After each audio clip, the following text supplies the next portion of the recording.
এখন আমরা 14 নম্বরটা সমাধান করব। এখানে আমরা লেফট হ্যান্ড সাইড বা বাম পক্ষটুকু লিখলাম। এখানেও দেখা যায় x to the power a ভাগ x to the power b, এদের বেস কিন্তু একই রকম। তো দুইটা বেসের পরিবর্তে আমরা একটা বেস লিখবো আর পাওয়ার গুলো কি বিয়োগ করে দেবো, a মাইনাস b, আর উপরে পাওয়ার যা ছিল সেটাকে আমরা ওইভাবে লিখে দেবো কিন্তু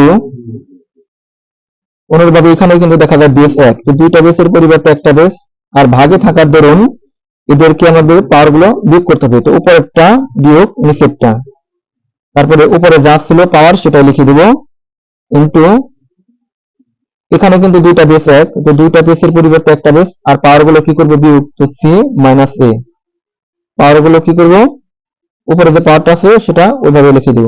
কারণ আমরা একটা সূত্র জানি যে a to the power m ভাগ a to the power n হলে কি লেখা যায়, a to the power m minus n। এখন এই x এর উপরে যে পাওয়ার a মাইনাস b আবার তার উপরে পাওয়ার কি ছিল a প্লাস b, তখন এই a মাইনাস b এর সাথে a প্লাস b গুণ করে দেব। তো এটা আসলে একটা সূত্র আছে, কেউ যদি যে এইভাবে ভেঙে ভেঙে গুণ করে তাও কিন্তু হবে, আর যদি আমরা সূত্রটা অ্যাপ্লাই করতে পারি তাহলে কিন্তু অতি সহজেই শেষ। একটা সূত্র আছে এরকম, a plus b into a minus b সমান কি লেখা যায়, a square minus b square.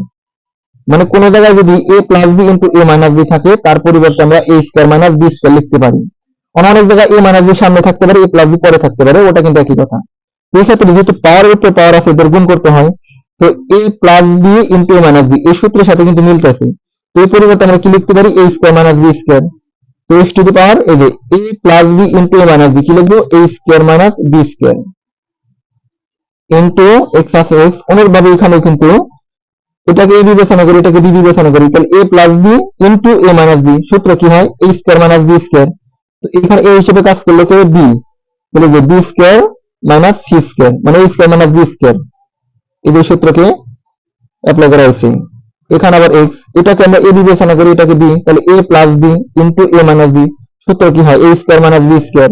তো এখানে a হিসেবে কাজ করছে কি c, তাহলে a square minus b square, b মানে কত a।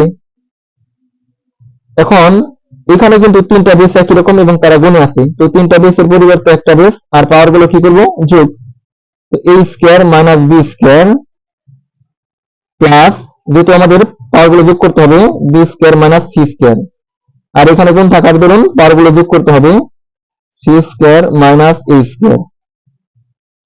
এখন এই a স্কোয়ার আর a স্কোয়ার কিন্তু কেটে যায়, কারণ একই জিনিস তাদের চিহ্ন আলাদা।